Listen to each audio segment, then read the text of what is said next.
fahasoavana matalanjona.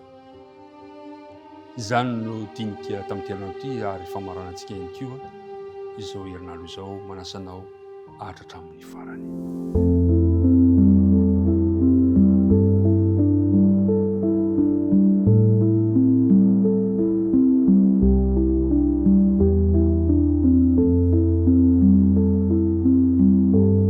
Miaraba antsika mpiara-midinika rehetrarehetra indray tafahoana soamantsara misaotra amin'ny fanarahanao tsy tapaka, fanoloron-tena, fandavan-tena, tsy ho valina izy ireny fa ao Andriamanitra mamaly ho fitahiana ho anao ane izao dinidinika izao. Miaraba antsika tsiraray avy any amin'ny toerana maro samihafa andeha hifanofa ho fatanana isika tompoko. Fiadanany tompo ane ho aminao sy ny ankohonanao. Andeha hiaraka hivavaka ary isika ankehitriny. Rainay be fitiavana any an-danitro amin'ity Zoma ity famaranana ny herinandro dia misaotra anao zahay noho ny fitahianao rehetra. Misaotra anao zahay ny amin'ny fitantananao rehetra. Misaotra anao zahay ny amin'ny fahasoavanao. Misaotra ihany koa noho izao fotoana izao izay ahafahanay miara-mandinika ny teninao. Irinay tompo mba samy voavela eloka izahay. Ary irinay ihany koa ny fanainao masina dia arotsaka ao am-pona Israely avy amin'ny toerana rehetra izay andrenesana izao dinika izao. Mitenena ary Jehova fa vonina iainanao zahay. Naranao angatana ny vavaka. Amen. Fahasoavana matalanjona. Ny andinina tao tadidina dia ny Hebreo 1:10 ka ny andininy 2:30. Finoana no tsy nahafaty any Rahabajanga niaraka tamin'ny tsinino satria nandray ny mpisafotahany tamin'ny fihavanana izy. Tamin'ity herinandro ity tokoa dia tena nidinkodina teo anoloantsika teo ny tantaran'ny Rahabajanga izay nandray ireo mpisafotany, naneho ny herim-pony amin'ny fitiavana, amin'ny fihavanana, ary indrindra indrindra ny leson'ny finoana lehibe dia lehibe toy ny pitikafo kely anankiray tao amin'ity vehivavy ety.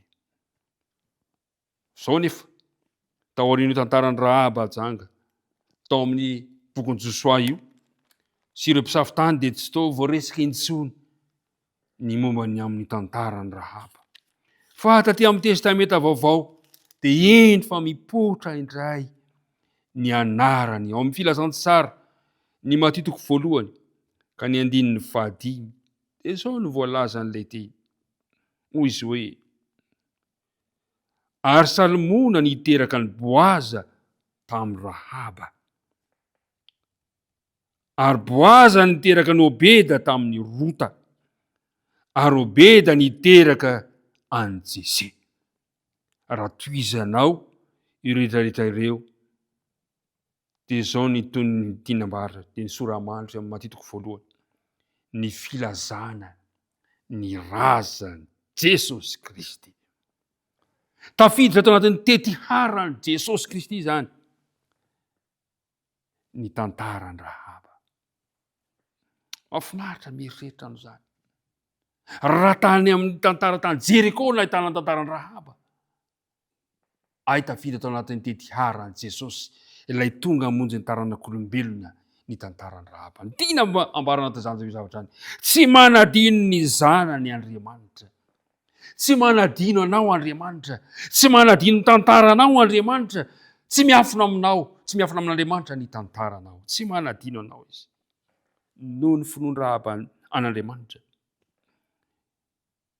ilay vehivavy janga tao Jeriko, ilay tokony naringana niaraka tamin'ny tsinino, dia nanjary roy manan-danja teo amin'ny tarana mpanjaka avy tamin'ny Davida sy ny razamben'ny Mesia i Rahaba. Toy izany no azon'Andriamanitra tanterahany amin'ny finoana, na dia mety ho kely toy ny voatsinapy aza. Raha toizana ny tantara, raha toizana ireo anarana rehetrarehetra eo, azo antoka fa ny tantarana koa dia mba voasoratra ao anatin'izao ny tantara izany. Satria nampitombo ny finoana ihany koa ianao. Ary tsy asa naningana tamin'ny famondrapon'Andriamanitra nanam-pamonjy akory ny fiovanim-pony Rahaba. Fa ny firenena mpanompo sampiray izay nona tany amin'ny tany dia ireo Gibeonita dia nafoy ihany koa ny sampony ary ny kamina tamin'ny Israely ka dia nandray tombotsoa avy tamin'ny fanekena koa izy ireo. Rahaba nandray ny fahasoavana, ny Gibeonita nandray ny fahasoavana, ary amin'ny finoana ihany koa no mba ilazana fa ianao koa andray ny fahasoavana. Tsy mba manavakavaka saranga, tsy mba manavakavaka firazanana, tsy mba manavakavaka firenena lay Andriamanitra ivavahantsika, fa lay Andriamanitsika no Andriamanitra ny olona rehetra. Andriamanitra ao izy, Andriamanitsika rehetra izy. Fianakaviana ray ihany isika rehetrarehetra eo anatrehan'Andriamanitra. Tadio tsara fa tonga andrava ny rindrin'ny fisarahana no nahatongavan'i Jesosy nandrava ny rindrin'ny fisarahana. Raha mbola misy fisaratsarahana eo amintsika tsiraray avy, andeha akeo amin'ilay nandrava ny rindrin'ny fisarahana isika eo amin'i Jesosy. Lehibe dia lehibe tokoa sady lalina, feno tokoa ny fitiavan'Andriamanitra ary tafatsofoka amin'ny toerana rehetra izany fitiavan'Andriamanitra izany. Tiako ho tafiditra ao am-poko ny fitiavan'Andriamanitra sy am-ponao. Tiako mba ho tafiditra ao am-ponao sy ny tokantrano misy anao ny fitiavan'Andriamanitra sy ny fahasoavany. Ary tena iriko indrindra mba ho tafiditra ary tafalatsaka sy tafatsofoka eto amin'ity nosin-drazantsika ity ny fitiavana sy ny fahasoavan'Andriamanitra. Mahatalanjona ny fahasoavan'Andriamanitra. Averitsika dia mandeha.